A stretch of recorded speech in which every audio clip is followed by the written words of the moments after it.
Davy Crockett. Chapter 1. Young Davy. Davy Crockett was born on August 17, 1787, in Greene County, Tennessee. In 1787, America was a new nation.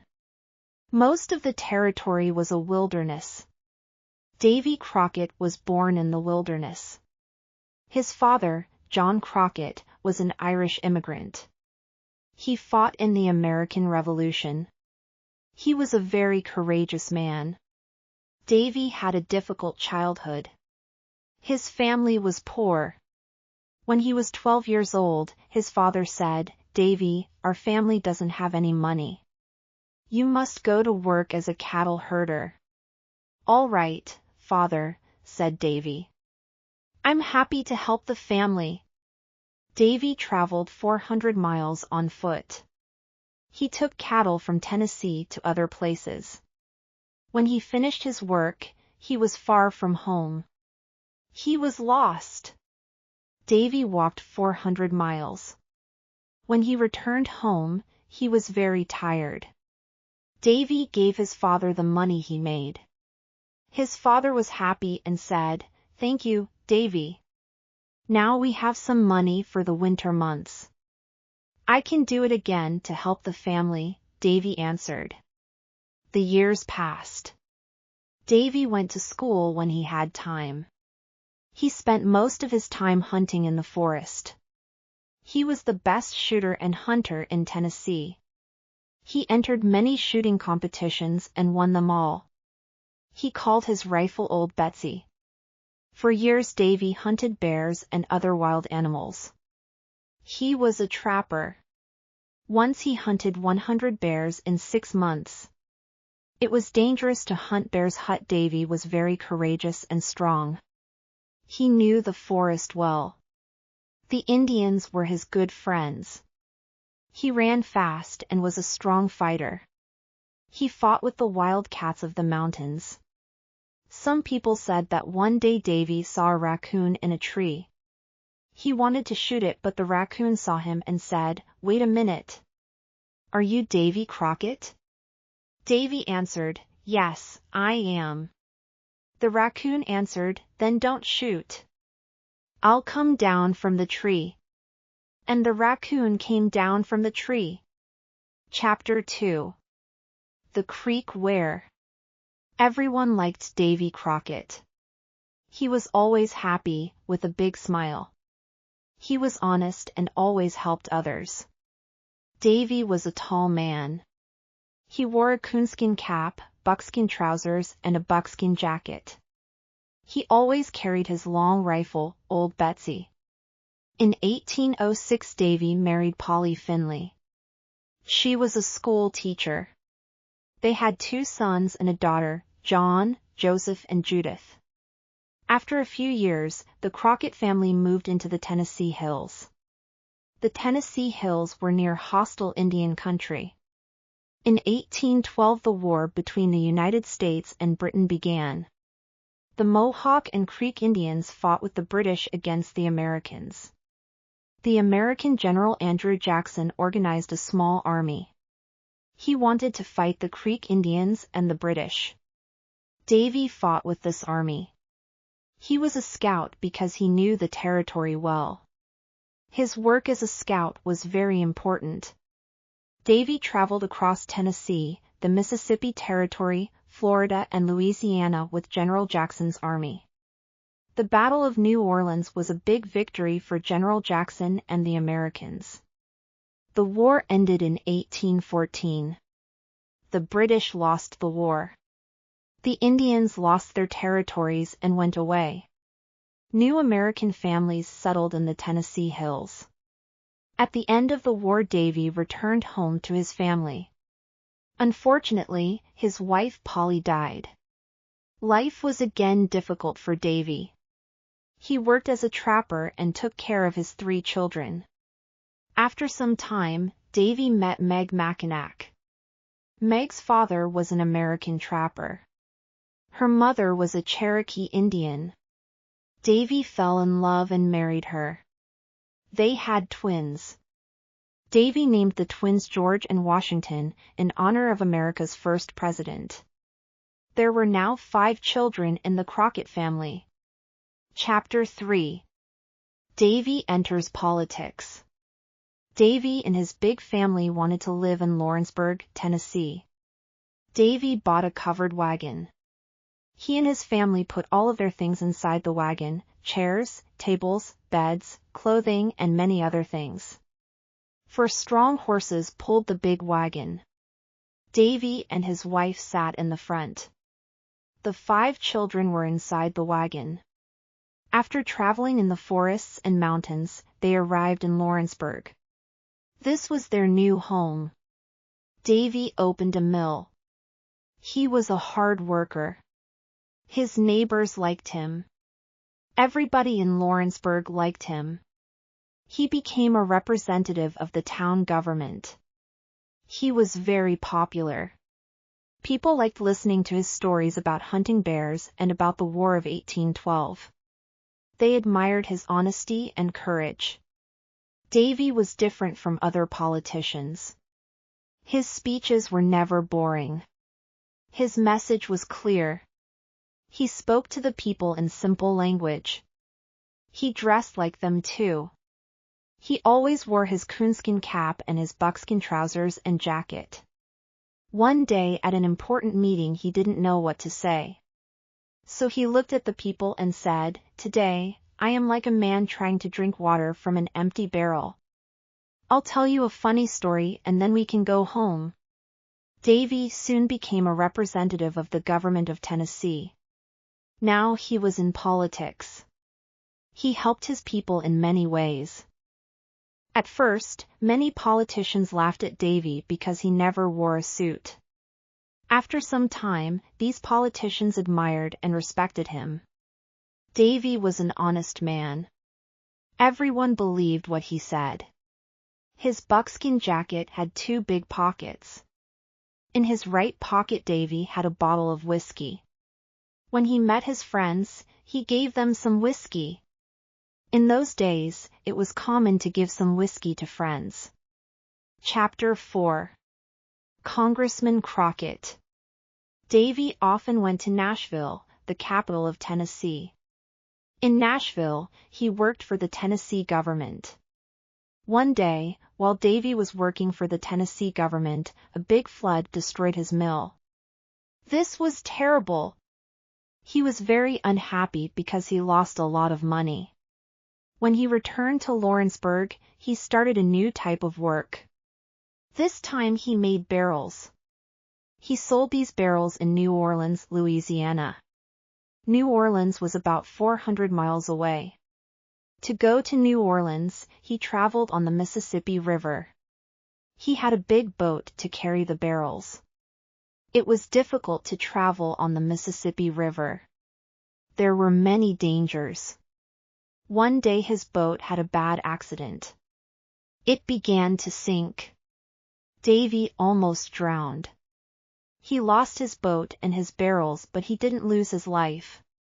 In 1827 there was a big election in Tennessee.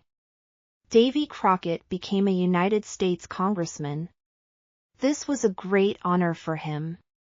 In the United States Congress, he represented the people of Tennessee. He traveled to Washington, D.C., the capital of the United States. Davy was very happy to be a congressman. He wanted to help his people.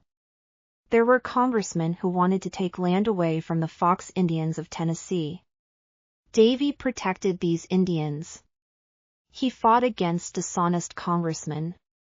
The Fox Indians cannot live without their land. Davy shouted, "I must defend all the American people of Tennessee, the whites and the Indians." After months of hard work, Davy was not able to help the Fox Indians. The U.S. Congress made a law that took away land from the Indians. Davy was very angry. He hated injustice. In 1835 he left the U.S. Congress. Chapter 5. Texas. In 1835 the Crockett family left Tennessee. They put all their things in a big covered wagon and they traveled for many days. They finally arrived in Texas. At that time, Texas belonged to Mexico. At first, the Mexican government was happy with the American settlers. They cultivated the land. Many settlers went to Texas because land was very cheap. With a little money, a settler bought a lot of land. More and more Americans went to Texas. There were about 20,000 American settlers in eastern Texas. There were only 5,000 Mexicans. The Mexican government did not like this. There were too many Americans. Mexico decided to close its borders. The American settlers were very angry. In 1834, the Mexican General Santa Anna became the dictator of Mexico. He was a cruel man. He sent his soldiers to the Mexican border. He did not want American settlers to enter Mexico. By 1834, there were more than 30,000 Americans living in Texas. They wanted Texas to be an independent American state. They did not want to live under a cruel Mexican dictator. Davy and his family now lived in Texas. They were happy in their new home. They wanted the independence of Texas, too. One day Davy heard that the Mexicans wanted to attack Fort Alamo. The Alamo was a Spanish church and fort near San Antonio, in western Texas. There were Texans and American soldiers at Fort Alamo. There were also women and children at the fort. War was in the air. Davy knew he must fight for the independence of Texas. Chapter 6. Fort Alamo. Davy asked other American settlers to go to the Alamo with him. Few men wanted to fight. But this did not stop Davy. He and 15 men decided to go to the Alamo. They were ready to fight the Mexicans. There were 112 men at the Alamo. Colonel William Travis of the U.S. Army was the commander. William Travis was a young colonel. He was only 27 years old. He was a lawyer. He entered the U.S. Army to fight for the independence of Texas. One day, Colonel Jim Bowie and 30 men arrived at the fort. Jim Bowie was a tall, strong man. He was a hunter and trapper. "Good evening, Colonel Travis," said Colonel Bowie. "I have a message for you from General Sam Houston. Here is the letter." Colonel Travis opened it. He read it aloud. "You must destroy the Alamo and come with my army. General Santa Anna will attack the Alamo soon. General Sam Houston." "What?" said Colonel Travis. "I don't want to destroy the Alamo. I want to defend it." Colonel Bowie said, "We cannot defend the Alamo. We must have more men." In February 1836, Davy Crockett and his men arrived at the fort. Colonel Travis was happy to see them. He asked Davy and his men to defend the Alamo. "We don't have many men," said Colonel Travis. "We must ask for more soldiers. I am sending a messenger to General Fannin. He can send us more soldiers."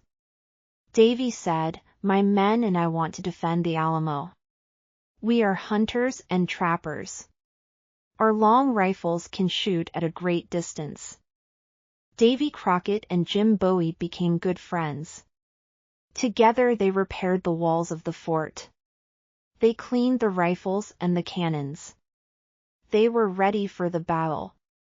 Chapter 7. The Red Flag. One morning a messenger arrived. "I have a message from General Fannin. He is very sorry. He cannot send any soldiers. You must leave the Alamo now. General Santa Anna is near. You are all in danger." "We don't want to leave the Alamo," said Jim Bowie. "We want to fight for the independence of Texas." "How many soldiers has General Santa Anna got?" "He's got about 4,000 soldiers," said the messenger. Colonel Bowie looked at Colonel Travis. "We must speak to our men," said Colonel Travis. "Yes," said Bowie, "we must speak to them." Colonel Travis called his 187 men. He said sadly, "General Santa Anna is coming to attack us. He has about 4,000 soldiers and lots of ammunition. We have only 187 men and little ammunition. We have little food and water. Remember, there are women and children in the fort." Then he marked a line on the ground with his sword. "Those who want to fight for the independence of Texas, cross this line. The others can leave the fort and go home." There was a very long silence.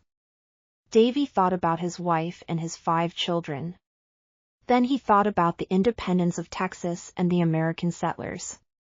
He thought about a new American state, Texas. All the men crossed the line. These men wanted to defend the Alamo. These men wanted an independent Texas. On February 23, 1836, General Santa Anna and his army arrived. He sent a messenger to the Alamo. He wanted the people in the Alamo to leave. The men in the Alamo answered with a cannon shot. They did not want to leave. They did not want to return to the United States. General Santa Anna was furious. He showed a red flag. The red flag meant, "No prisoners." He wanted to kill everyone in the fort. On February 24, 1836, General Santa Anna's army attacked the Alamo. The Mexicans had an enormous cannon. It shot a cannonball that damaged a wall of the fort. Davy said, "We must destroy that cannon. It can destroy the walls of our fort." That night, Davy and Jim Bowie left the fort. They went to the Mexican camp. Everyone in the camp was sleeping. Davy and Jim silently passed behind the 2 Mexican guards. They put mud and stones in the enormous cannon. Then they returned to the Alamo. The next morning, the Mexican army used the cannon. It exploded! The Mexicans were very surprised. Their enormous cannon was destroyed. The men in the Alamo killed many Mexican soldiers. The Mexican army attacked many times during the day. But the Texans and the American army defended the Alamo. Chapter 8. The Massacre. The days passed. The battle continued. There was little food and ammunition. The men in the Alamo fought courageously. Nothing stopped them. After 12 days of fighting, General Santa Anna sent all of his army to attack the fort. On March 6, at 5 a.m., the Mexican bugles played the Degelo. The Degelo was a war song. It meant death for everyone. The women and children at the fort were tired and afraid. The situation was desperate. The men at the Alamo heard the Degelo. They understood the message. General Santa Anna's army attacked the fort from all sides. It was a terrible battle. Everyone was shooting. Cannonballs were flying. A lot of men were injured. Some men were killed. Davy and the other men defended the fort. They sent back the Mexicans twice. The third time, the Mexicans entered the fort. They killed many people, men, women, and children. It was a massacre. Jim Bowie was a great fighter. He was a strong man and he was never afraid. He fought with his famous Bowie knife. He killed many Mexican soldiers. At the end of the day, 3 Mexican soldiers killed Jim Bowie. Davy and the other men fought until the end. They killed many enemy soldiers. It was a desperate battle. 4 Mexican soldiers killed Davy with a long knife. The tall, courageous trapper fell to the ground. Only 2 women and 2 children were alive after the massacre. But General Santa Anna did not kill them. These women and children returned home. The Mexicans burned the bodies of the dead people. It was a big victory for General Santa Anna. He lost 1,544 men at the Alamo. On April 21, 1836, General Sam Houston and his army attacked General Santa Anna. General Houston made General Santa Anna prisoner. Santa Anna then signed a treaty. This treaty said that Texas was independent. Everyone remembered Davy Crockett, Jim Bowie, Colonel Travis, and the other men. They died for the independence of Texas. Texas became a state of the United States in 1845. All through his life, Davy Crockett did what he believed was right. With his honesty and determination, he became a national hero. Davy Crockett was the perfect example of the American free spirit. In his life story, Davy wrote, "I leave this rule for others when I'm dead. Always be sure you're right, then go ahead." Hope you have enjoyed the story. Subscribe to find more fascinating and exciting stories.